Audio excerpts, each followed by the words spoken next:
I could smell death on him the moment he entered the great hall. The scent cut through everything else, the pine smoke from the hearth, the sweat of nervous courtiers, the winter chill clinging to fur-lined cloaks. Death had wrapped itself around King Dominic like a lover, invisible to everyone but me. My nostrils flared against my will, and I pressed deeper into the shadowed alcove where I'd been hiding since dawn. No one noticed. No one ever noticed me. As the weakest Omega in a court of powerful wolves, I had perfected the art of invisibility. My pale blonde hair was always tucked beneath modest caps, my eyes downcast, my movements calculated to attract no attention. The royal court of Ravenwood was no place for the fragile. I had learned that lesson through blood and tears. Make way for His Majesty, King Dominic. The herald's voice boomed across the vaulted ceiling, and the assembly parted like water breaking around stone. I clutched my grandmother's silver pendant against my chest, the only inheritance she'd left me besides her wisdom. Power comes in many forms, Eleanor. She'd whispered before death took her 3 winters ago. The quietest stream can carve the deepest canyon. The pendant felt warm against my palm, though whether from my body heat or something more mysterious, I couldn't tell. King Dominic moved with lethal grace despite the death scent clinging to him. His shoulders were broad beneath his black cloak, his face carved from granite, all sharp angles and unyielding planes. Power radiated from him in waves that made even the strongest alphas in the room lower their eyes. But I saw what they didn't, the slight hollowness beneath his cheekbones, the shadow behind his eyes. Whatever was killing him was doing so slowly, from the inside out. Our eyes met across the crowded hall, and my heart stuttered in my chest. It was impossible. I was hidden, insignificant. Yet his gaze locked onto mine with sudden, predatory focus. His pupils dilated, nostrils flaring as if catching a scent on the wind. Something passed across his face. Confusion, perhaps, or recognition, before his attention was claimed by his advisors. I pressed my hand against my mouth to trap the gasp threatening to escape. In 5 years of serving in the shadows of this court, King Dominic had never once looked at me. No one of his stature acknowledged Omegas like me, those whose shifting abilities were so weak we could barely manifest claws, let alone a full wolf form. We were the serving class, the forgotten, the barely tolerated, yet he had seen me, and something in that brief connection left me trembling. Eleanor, the sharp voice of Lady Sophia, the royal housekeeper, cut through my thoughts. Stop dawdling and fetch more wine. The King's Council meeting will begin shortly. I nodded quickly, cursing myself for being caught idle. Lady Sophia knew my worth, or lack thereof, and delighted in reminding me of it. Born to a disgraced noble family whose lands had been seized generations ago, I existed on her mercy and the palace's grudging charity. As I hurried toward the kitchens, weaving through groups of richly dressed nobles, snippets of conversation reached my ears. Third ambassador found dead this month. Northern borders unprotected. King refuses the binding ceremony. Needs an Omega mate before the solstice, or the curse will. The last fragment came from 2 elderly counselors who abruptly silenced themselves as I passed. I kept my expression carefully blank, though my mind raced. Everyone knew the legend of the Ravenwood Kings, how they must complete the soul-binding ritual with their true mate before their 30th year or suffer a wasting curse. I had assumed it was merely superstition until today, when I'd smelled death on our seemingly invincible king. The kitchens were chaos, servants rushing to prepare for the grand feast that would follow the council meeting. I grabbed a silver pitcher of wine, my hands still unsteady. "You look like you've seen a ghost," said Mira, one of the few kitchen workers who showed me kindness. Her dark eyes narrowed with concern. "Are you ill?" "I'm fine," I lied, balancing the heavy pitcher. "Just tired." "Well, brace yourself. The king's in a foul mood. Thomas said he nearly tore Lord Caldwell's throat out this morning for suggesting another Omega matchmaking ceremony." She leaned closer. "They say the curse is taking hold, that he's becoming more beast than man. That's why he's rejected every highborn Omega presented to him." I swallowed hard. "Surely that's just gossip," Mira shrugged. 3 servants have disappeared from his wing in the past month. Disappeared, Eleanor. No bodies, no explanations. A A chill ran through me that had nothing to do with the draft from the kitchen's stone walls. Before I could respond, Lady Sophia reappeared, her thin face pinched with annoyance. "The council chamber now, and for heaven's sake, make yourself invisible. These are matters of state, not for the ears of a worthless half-wolf." Half-wolf. The slur stung no matter how often I heard it. I followed her through the winding corridors, careful not to spill a drop of wine. The council chamber doors loomed ahead, carved with the Ravenwood Pack's emblem. A wolf howling beneath a crescent moon. 2 guards flanked the entrance, their eyes briefly scanning me before dismissing me as unimportant. Inside, 12 men sat around a massive oak table, with King Dominic at its head. A fire roared in the hearth, casting dancing shadows across tense faces. "The Northern Pack has refused our terms again," said Lord Reynard, the oldest counselor. His liver-spotted hand trembled as he placed a sealed letter on the table.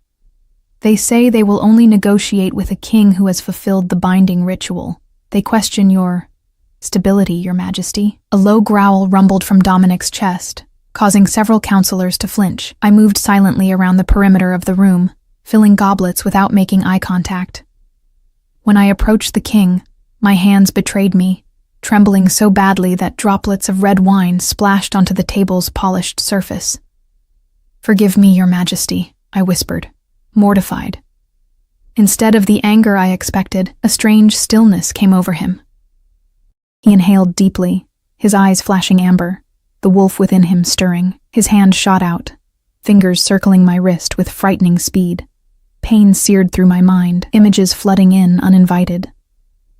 A younger Dominic cradling a dying woman. Blood-soaked battlefields, a shadowed figure pronouncing words of power. And darkness, a creeping darkness consuming him from within. He released me instantly, looking as shocked as I felt. The council room had fallen silent. 12 pairs of eyes fixed on this unprecedented interaction. "Leave us," Dominic commanded, his voice like granite. "All of you."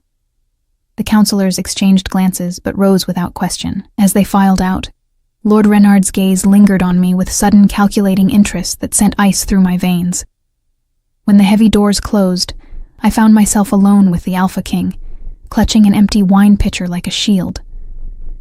The death scent around him seemed stronger now, mingled with something else, a wild, desperate energy that made the air between us crackle. "Your name," he demanded. "Eleanor, Your Majesty."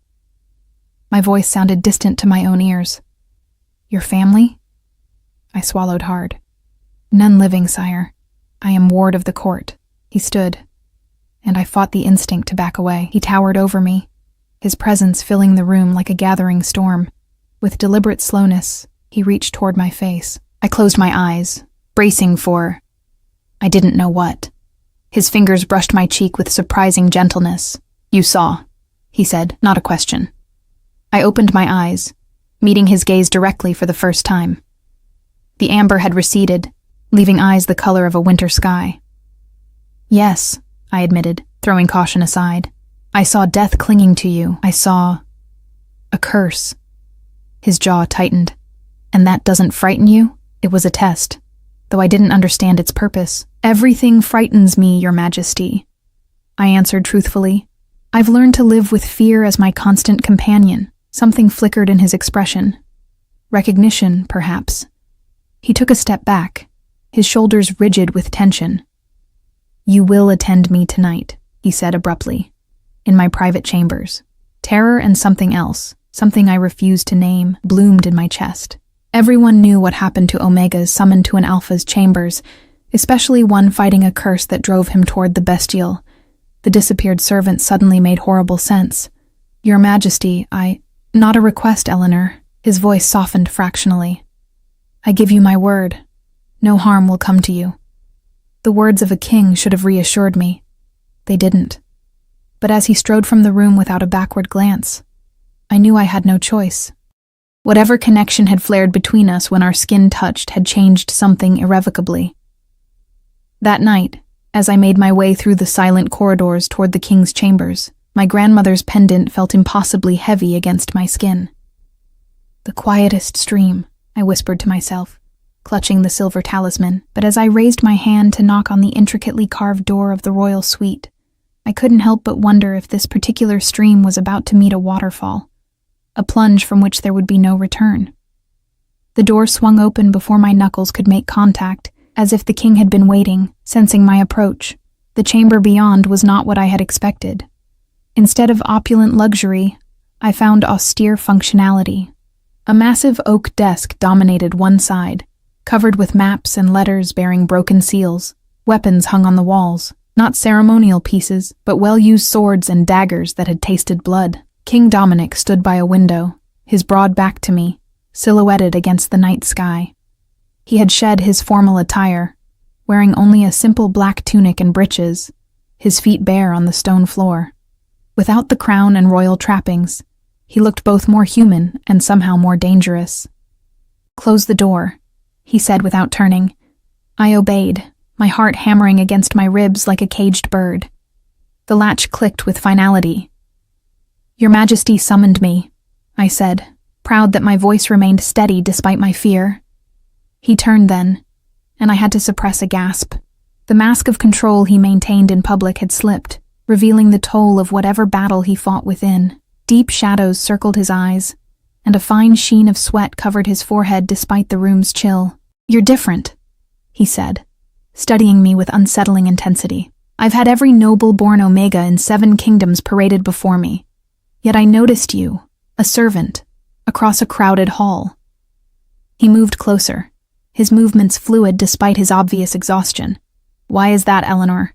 My name in his mouth sounded like something precious, something forbidden.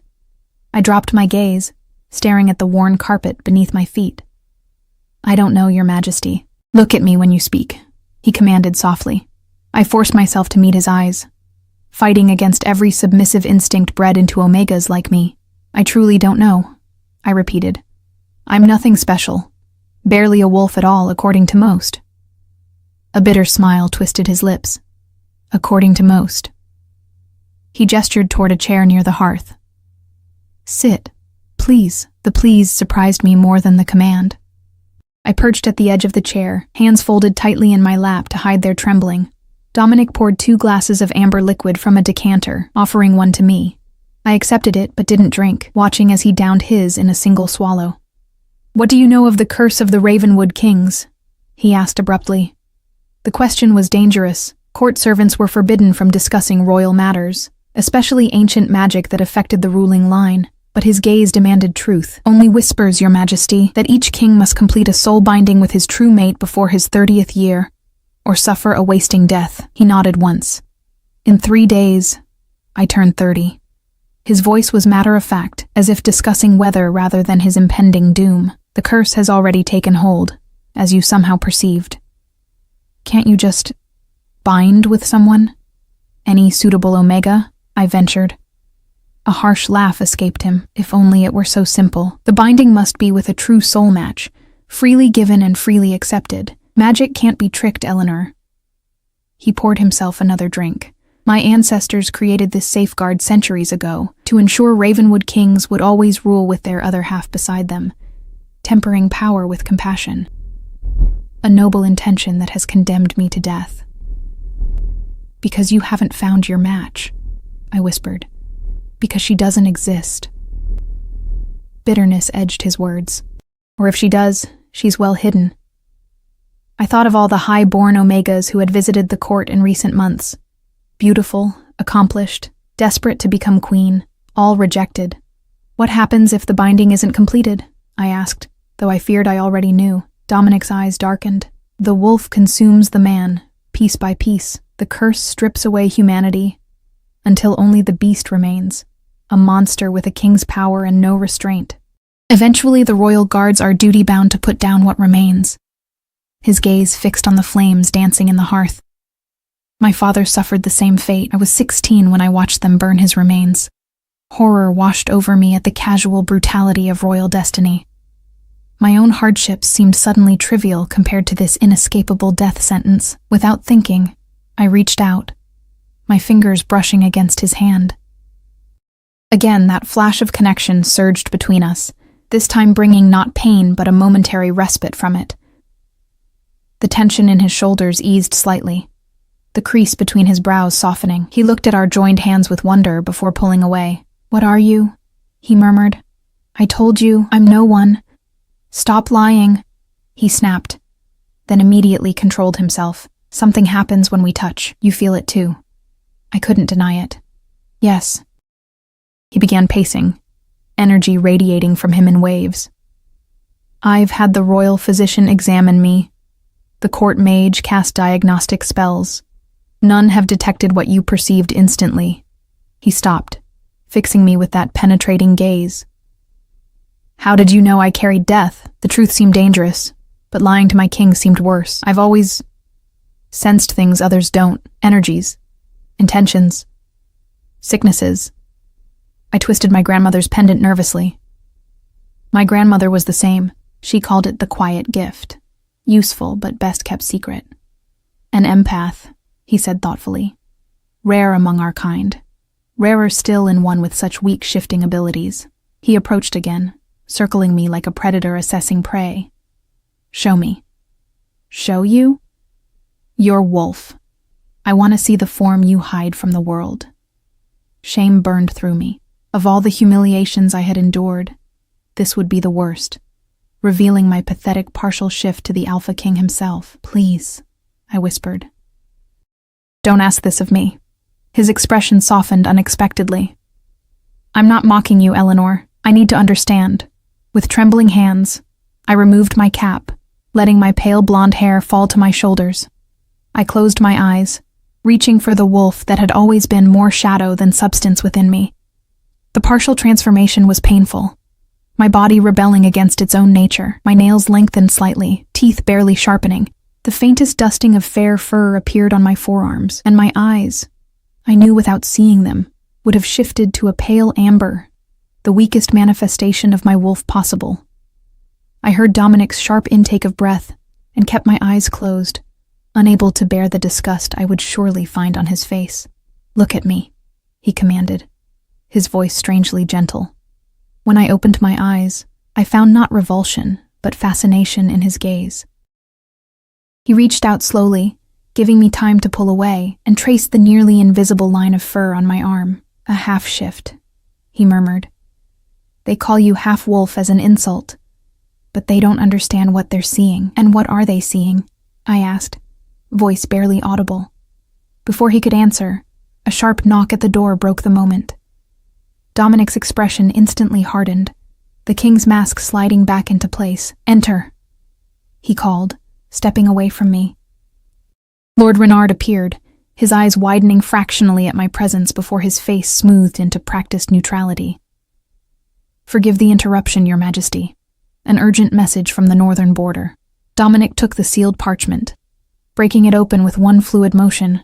As he read, his expression darkened dangerously. "They've taken Fort Blackcliff," he said, voice deadly calm, "and threatened to execute the hostages unless I present myself with my true queen within a fortnight." His laugh held no humor. "Perfect timing. The council awaits your command, sire," Lord Renard said, his gaze sliding to me with calculation that made my skin crawl. "Shall I summon the war cabinet?" "Yes." Dominic's attention had already shifted, the weight of the kingdom settling visibly on his shoulders. "I'll join you shortly." When we were alone again, he turned to me with a gravity that sent shivers down my spine. "Return to your quarters, Eleanor. Speak of this conversation to no one." He hesitated, then added, "I may call for you again." "Yes, Your Majesty." I rose to leave, but a sudden wave of dizziness washed over me. Images flooded my mind. Lord Renard speaking with hooded figures, a knife glinting in candlelight, poisoned wine. I gripped the back of the chair, gasping. Dominic was at my side instantly, steadying me. "What is it? What do you see?" "Betrayal," I whispered, the vision fading as quickly as it had come. "Be careful who you trust tonight." "Lord Renard, there's darkness around him. Old alliances being reformed." His eyes narrowed. "You saw this?" I nodded, suddenly exhausted. "Sometimes the visions come. I can't control them." He studied me for a long moment before coming to some decision. "Tomorrow night, come to the old library in the East Wing. After midnight, when the castle sleeps. His fingers brushed my cheek, featherlight. Until then, stay in the shadows where you've learned to hide. Eyes open, Eleanor. The court grows dangerous for those connected to me. After he departed for his council meeting, I made my way back through the darkened corridors, my mind reeling from the evening's revelations. The weak Omega, who had spent years avoiding notice, had somehow caught the attention of the most dangerous man in the kingdom, a man marked for death by his own bloodline's magic. As I slipped into my small chamber in the servants' quarters, a sound from the shadows sent ice through my veins. Lady Sophia emerged from the darkness, her thin lips stretched in a smile that held no warmth. Well, she said softly. The mouse returns from the lion's den, still breathing. How unexpected. My lady, I said cautiously, I was merely serving the king as ordered. For 3 hours? Her eyebrow arched. Strange service indeed. She circled me slowly, her gaze calculating. Lord Renard was most interested to learn of your private audience with His Majesty. Especially now, with the binding deadline so close. My heart stuttered. Whatever Lord Renard suspected about me couldn't be good, not with the treacherous intentions I'd glimpsed surrounding him. I'm nothing to interest Lord Renard, I said, fighting to keep my voice steady. A servant girl with barely enough wolf blood to merit a place in this court. Lady Sophia's laugh was brittle. Such modesty. Her hand shot out, fingers gripping my chin painfully. Listen carefully, girl. The king's condition worsens by the day. Powerful people have plans for the succession that don't include complications. Her nails dug into my skin. Whatever connection you think exists between you and King Dominic, sever it. Tonight was your only warning. After she left, I sank onto my narrow bed, trembling. In the span of a single day, my carefully constructed invisibility had shattered. Worse, I now knew things no servant should know, about curses and betrayals, and a king fighting his own nature. I touched my grandmother's pendant, seeking comfort in its familiar weight. The quietest stream can carve the deepest canyon, I whispered to myself. But streams could also be diverted, dammed, poisoned at their source.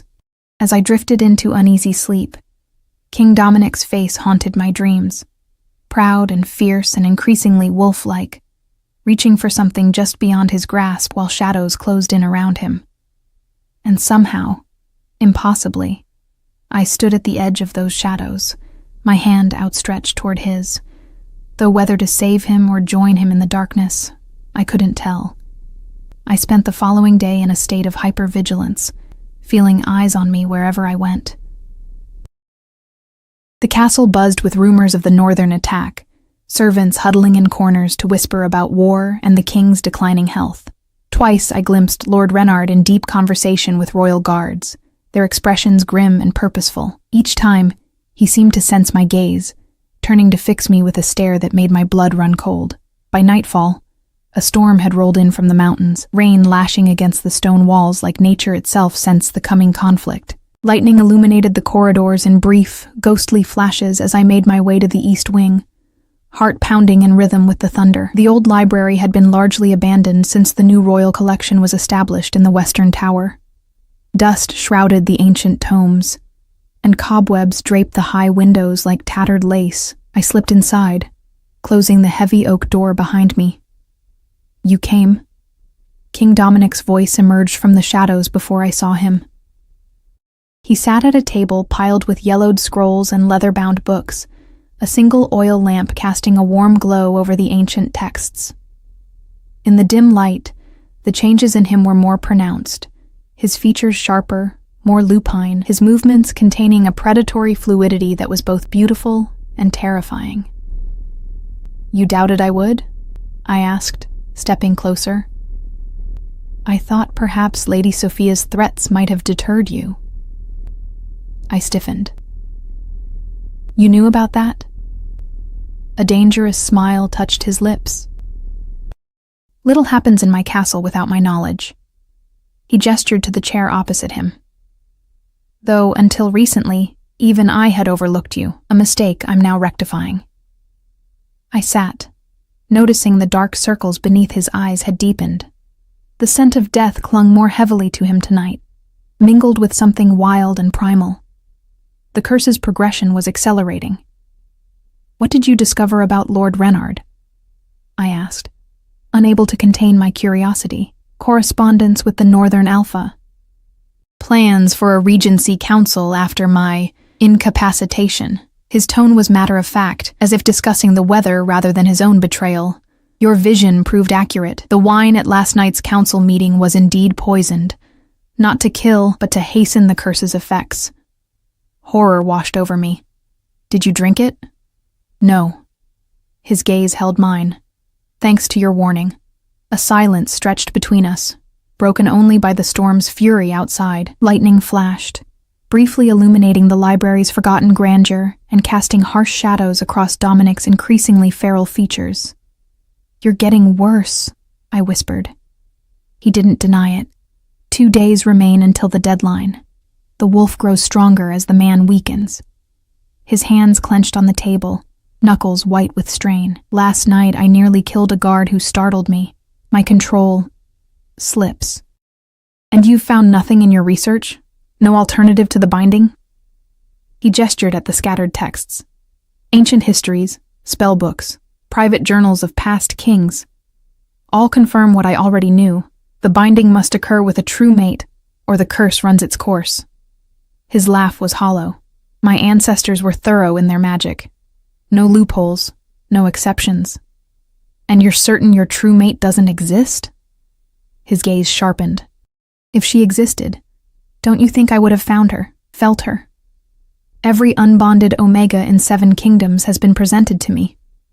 Bitterness edged his words. "The binding requires a spark of recognition, a soul-deep connection that can't be manufactured or forced." I thought of the strange energy that passed between us whenever we touched, but quickly dismissed the ridiculous notion. A servant girl with a defective wolf could never be the true mate of an alpha king. Such things happened in children's tales, not reality. "Why am I here?" I asked finally, unable to bear the weight of his gaze. "How can I help?" He leaned forward, the lamplight casting his face half in shadow. "Your empathic abilities, they're stronger than you realize, Eleanor. Last night, you didn't just sense the curse. You temporarily eased it when you touched me." He extended his hand across the table, palm up. "I want to try something." Hesitantly, I placed my hand in his. The connection sparked instantly, not painful this time, but warm and strangely comforting. I gasped as images flowed between us. A young Dominic running wild through forest paths, the crushing weight of the crown being placed on his head, blood and battle, loneliness that cut deeper than any blade. And beneath it all, the curse. A dark, writhing thing wrapped around his soul, squeezing tighter with each passing hour. Instinctively, I reached for that darkness with my mind, trying to understand its nature. The curse recoiled from my mental touch like smoke disturbed by wind. Dominic's grip on my hand tightened, his breathing ragged. "What are you doing?" he whispered hoarsely. "I don't know," I admitted. "I can see it, the curse. It's like living shadow." I concentrated harder, visualizing my consciousness as light pushing against the darkness. The shadow retreated slightly, and Dominic made a sound between pain and relief. When I finally withdrew my hand, exhaustion crashed over me. Dominic looked equally drained, but the tension in his shoulders had eased, and his features appeared marginally less wolf-like. "You pushed it back," he said, wonder in his voice. "Temporarily, but still." He studied me with new intensity. "No one has ever managed that before." I slumped in my chair, suddenly lightheaded. "I don't understand how I did it." "Your grandmother's gift must be stronger in you than anyone realized. Perhaps because your wolf is weaker, your other abilities compensated." He rose, moving to a cabinet across the room and returning with a dusty bottle and 2 glasses. He poured amber liquid into both, sliding one toward me. "Drink. It will help restore your strength." The brandy burned pleasantly down my throat, bringing warmth back to my limbs. Outside, the storm continued its assault, rain hammering against the windows with renewed fury. "I need your help, Eleanor," Dominic said after a long silence. Not just for myself, but for the kingdom. He leaned forward, his gaze intense. The Northern Pack senses weakness. If I fall to the curse, Ravenwood will be vulnerable. Civil war is inevitable, with Lord Reynard and others scrambling for power. What can I possibly do? I asked, genuinely bewildered. I'm no warrior, no strategist. You can buy me time. His voice dropped lower. With your ability to temporarily push back the curse, I might maintain control long enough to secure the borders and expose Reynard's treachery. His fingers brushed against mine. A few days of clarity could mean the difference between stability and chaos. The weight of his request settled over me like a cloak of lead. You're asking me to… what? Use my abilities to keep you human? I'm asking you to help me die as a king, not a beast, he corrected quietly. To give Ravenwood a fighting chance at peaceful succession. My heart constricted painfully in my chest. Despite the impossibility of it, despite knowing him for barely 2 days, the thought of his death felt like a blade between my ribs. I blamed my Omega nature. We were hardwired to respond to alpha distress, especially from one as powerful as Dominic. That's all it was. It had to be. I'll try, I whispered. But I don't know if it will work again, or for how long. Relief softened his features, that's all I ask. He hesitated, then added, There's risk to you in this. If Reynard discovers your ability to affect the curse, he'll see you as a threat to his plans. I've been invisible my whole life, I said with a bitter smile. I know how to avoid notice. Not anymore. Dominic's gaze was penetrating. Something about you calls to me, Eleanor. If I've noticed, others will too. He reached across the table, his fingers tracing the line of my cheek with surprising gentleness. You should leave Ravenwood, tonight. I can arrange safe passage to the Southern Territories. The suggestion startled me. You just asked for my help and now you want me to leave? I want you safe. The fierceness in his voice made me shiver. Your abilities are rare and valuable. After I'm gone, don't, I interrupted, surprising us both. Don't speak of your death as if it's certain. A sad smile touched his lips. 3 decades of Ravenwood kings have sought loopholes in this curse. All failed.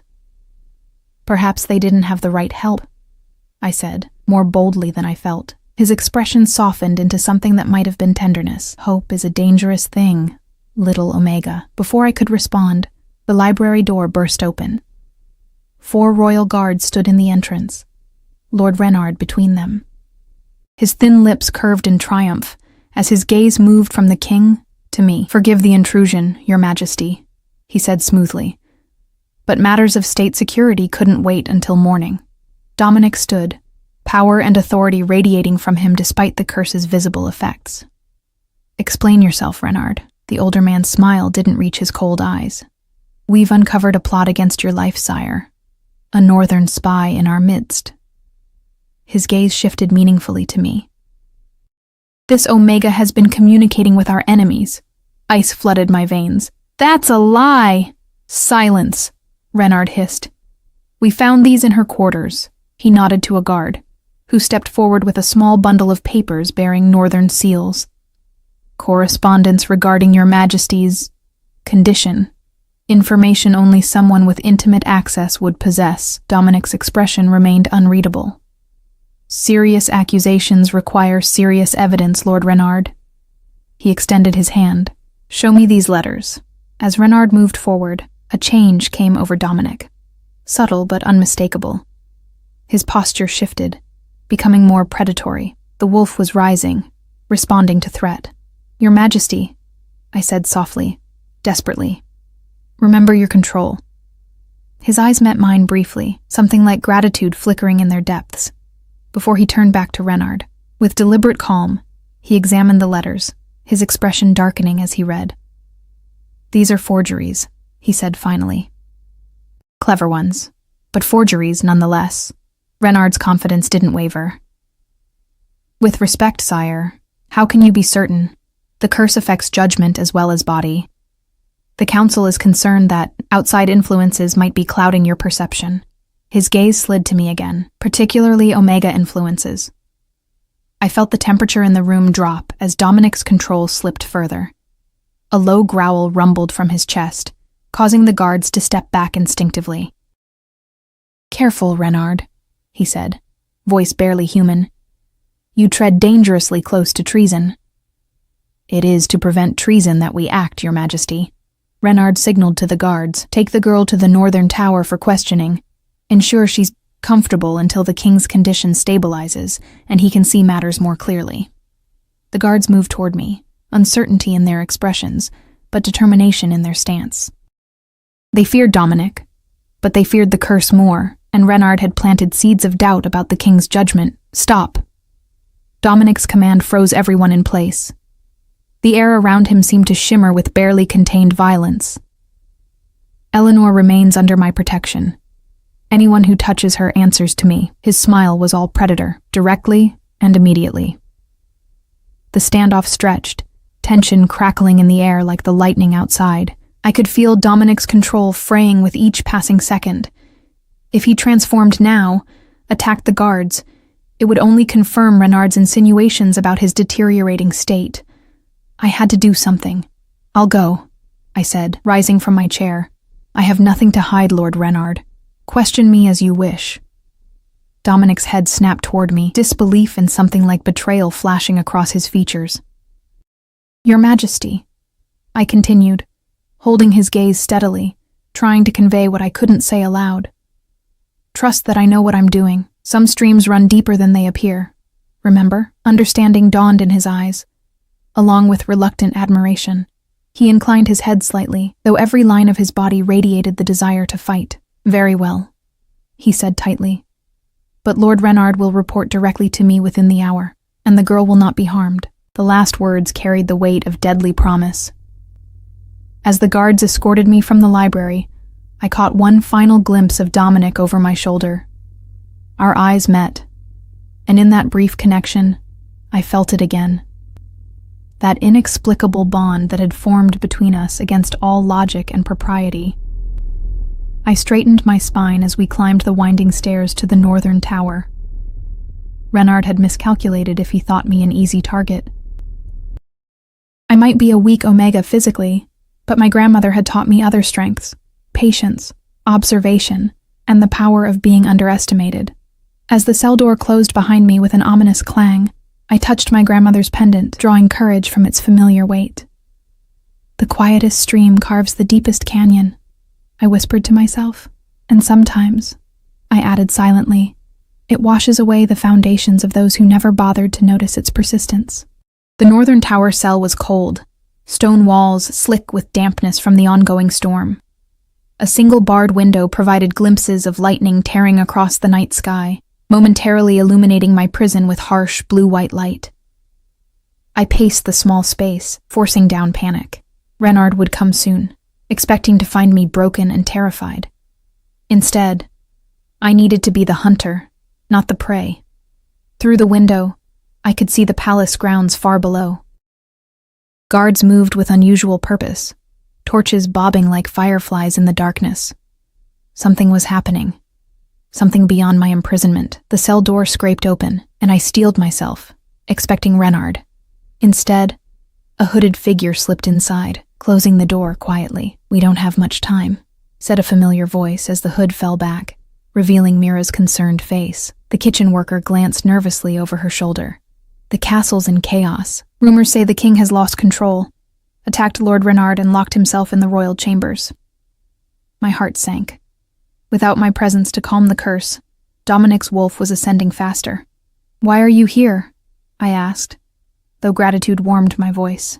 "Lady Sophia sent me." At my startled expression, she added, "She's not what you think. None of us are." She pressed something cool and metallic into my palm. A key. "The eastern stairwell is unguarded. Make for the king's chambers. Quickly." "I don't understand." "There's no time to explain." Mira pulled her hood back up. "Lady Sophia said to tell you, the pendant was never just silver." My fingers flew to my grandmother's necklace, the only possession I'd kept after her death. I'd always sensed power in it, but assumed it was merely sentimental attachment. "What does that mean?" I demanded. Mira shook her head. "I'm just the messenger. Go now, before the guards return." She slipped out, leaving the door unlocked behind her. Bewildered but determined, I crept down the eastern stairwell as instructed. The castle was indeed in tumult. Servants rushing with bundles, nobles arguing in corridors, guards clustered in tense formation. No one paid attention to a small, pale-haired Omega moving swiftly through the shadows. As I neared the royal chambers, the chaos intensified. A crowd had gathered, councilmen, nobles, guards with weapons drawn. Above their fearful murmurs rose Lord Renard's commanding voice. The king is fully consumed by the curse. The beast has taken control. His face bore fresh claw marks, blood still seeping from 3 parallel gashes across his cheek. By law and necessity, I assume temporary regency until the situation is resolved. And how exactly do you plan to resolve it? Demanded a voice from the crowd. Lady Sophia, her thin frame radiating unexpected authority. Renard's expression hardened. The traditional way. When a Ravenwood king succumbs to the curse, the beast must be put down. He gestured to the guards. At dawn, we breach the chambers and do what must be done. Horror swept through me. Dawn was only hours away. And the northern threat? Lady Sophia challenged. Their forces gather at our borders, waiting for precisely this weakness, a situation I have well in hand. Renard replied smoothly. Terms are being negotiated as we speak. Surrender. I thought bitterly. He's bargaining away pieces of the kingdom to secure his position. I needed to reach Dominic, but royal guards blocked every approach to his chambers. As I hovered in the shadows, considering my options, a hand clamped over my mouth, dragging me backward into an alcove. Foolish girl, Lady Sophia hissed in my ear. Not that entrance. When she released me, I whirled to face her, ready to fight. The older woman's expression stopped me, not malice, but fierce determination. I don't understand, I whispered. You threatened me. I warned you, she corrected. There's a difference. She glanced around, ensuring we weren't observed. Your grandmother was my cousin. The quiet gift runs in our bloodline, though mine manifests differently than yours. My mind reeled with the implications. You knew what I was? I suspected. When the king noticed you across the hall, something no alpha should be able to do with a weak Omega. I was certain. Her thin fingers clasped my wrist. Listen carefully. There's a servant's passage behind the west bookcase in the royal anteroom. The guard there owes me a debt. He'll let you pass, but only you. And only once. Why are you helping me now? Her eyes held ancient sadness. Because your grandmother and I made a vow to protect the last true Ravenwood queen, no matter the cost. At my confused expression, she touched my pendant.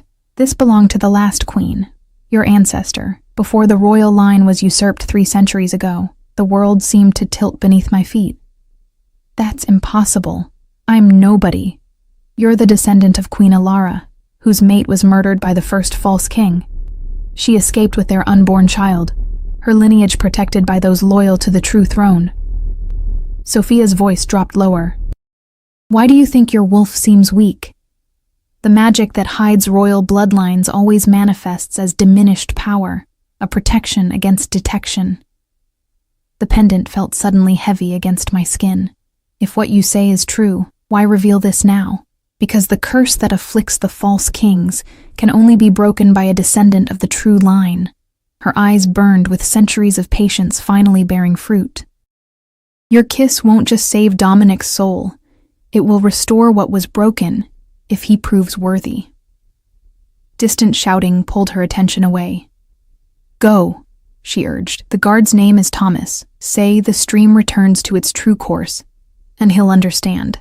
Still reeling, I moved through the crowded corridors toward the western anteroom. My grandmother's words echoed in my mind. The quietest stream can carve the deepest canyon. She hadn't been offering comfort to a weak Omega. She'd been reminding me of my hidden heritage, my true purpose.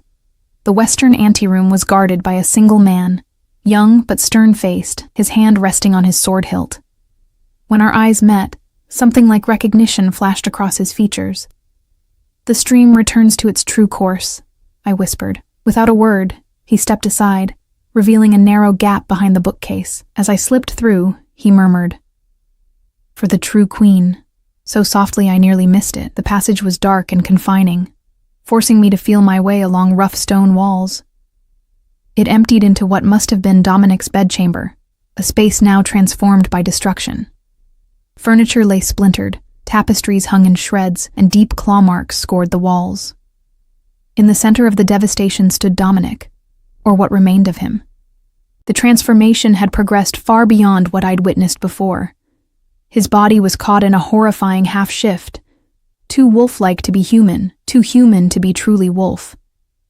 His clothes hung in tatters, and his eyes glowed amber in the darkness, fixed on me with primal intensity.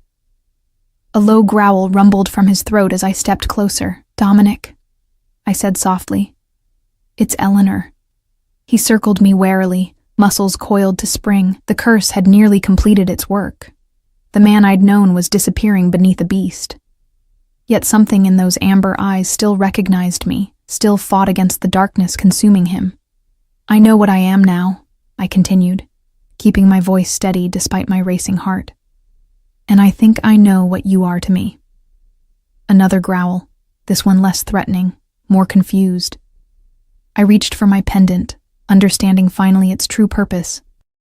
It had never been merely silver. It was a royal heirloom, a talisman of true Ravenwood power. As my fingers closed around it, warmth spread through my palm, up my arm, through my entire body. The sensation was like nothing I'd ever experienced, as if a dam had broken inside me, releasing power long constrained. My skin tingled, vision sharpening, senses expanding. The weak, partial shift I'd known my entire life gave way to something new, something complete and strong and undeniable. I felt my wolf rise within me, not the stunted creature I'd always known, but a true, royal wolf, silver-white and powerful.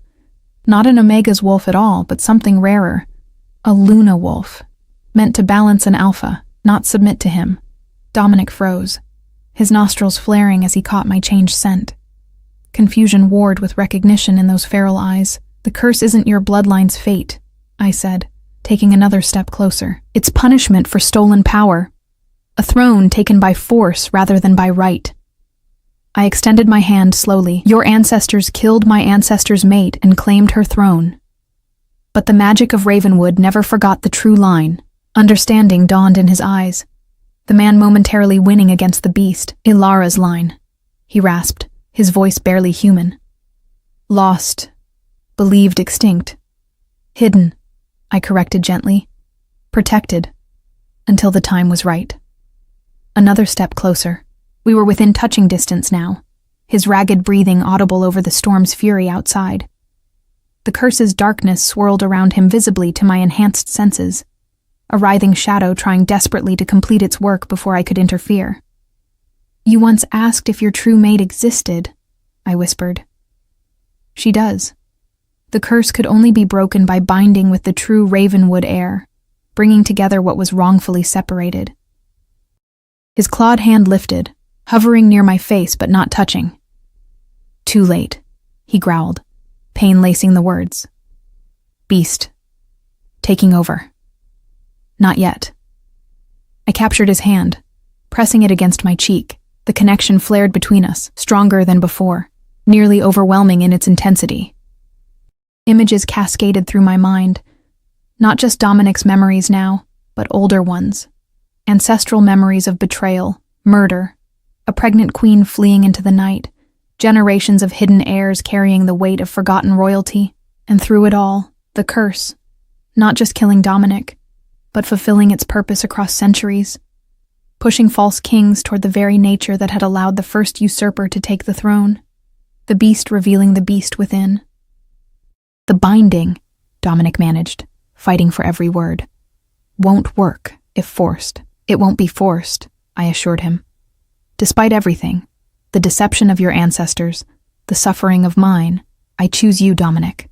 The truth of it resonated through my entire being. "The stream has carved its canyon. Our paths were always meant to converge." His eyes cleared slightly, the man gaining momentary advantage over the wolf. "Why? After what my bloodline did to yours?" "Because you're different. You fight your nature. You protected me when you could have used me." I stepped closer still, my free hand rising to touch his face. And because I've been invisible my entire life, except to you. You saw me, Dominic, when no one else did. The curse thrashed violently around him, sensing its imminent defeat. Dominic doubled over, a howl of agony tearing from his throat as the beast made its final push for dominance. I knew what I had to do. Guided by instinct older than memory, I pressed my lips to his. Not in submission, but in claiming. The kiss was gentle at first, then fierce as the magic awakened between us. True mate recognizing true mate across centuries of separation, light exploded outward from where we touched. Blinding in its intensity, the curse's darkness shattered like glass, dissolving into nothingness as ancient magic fulfilled its purpose. The binding, the true binding between rightful Ravenwood rulers, sent power surging through the castle, through the very land itself. When the light faded, Dominic stood before me fully human again. The wolf receded, the curse broken. His eyes, clear blue now, without a trace of amber, stared at me in wonder. Eleanor, he breathed, as if seeing me truly for the first time. Ilara, I corrected softly. My true name is Ilara, though I didn't know it until tonight. His hands framed my face with reverent care. My queen, he whispered, hidden in the shadows all this time. As was your salvation, I replied, my voice stronger than it had ever been. The door to the royal chambers burst open, guards pouring in with weapons drawn. Lord Renard at their head. They froze at the sight before them, their king restored, standing hand in hand with the servant girl who was suddenly something far more. Impossible, Renard breathed, his face ashen. The true queen returns, announced Lady Sophia from the doorway, her voice ringing with triumph, 3 centuries in the making. And with her, the rightful rule of Ravenwood is restored. Understanding dawned on Renard's face, quickly followed by calculation. Guards, he commanded, seize them both. The king is bewitched. Enough, Renard. Dominic's voice carried the full weight of his authority, power radiating from him in waves that had nothing to do with curses or beasts. Your regency ends before it began. The guards hesitated, looking between Renard and their transformed king.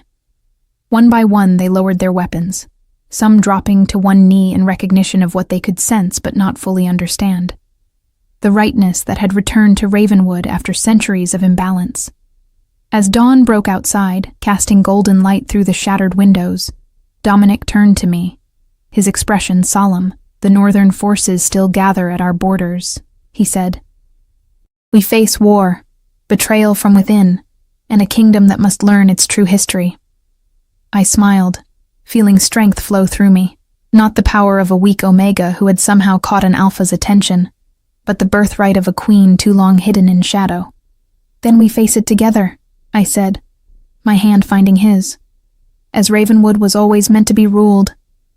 His answering smile held promise, determination, and something that made my heart race, a future I had never dared imagine, with a man I had been destined to find. The kiss that sealed our bond was no longer about breaking curses, but building something new from ancient foundations. A reign that would begin, as all true stories do, with justice, truth, and love finally emerging from the shadows.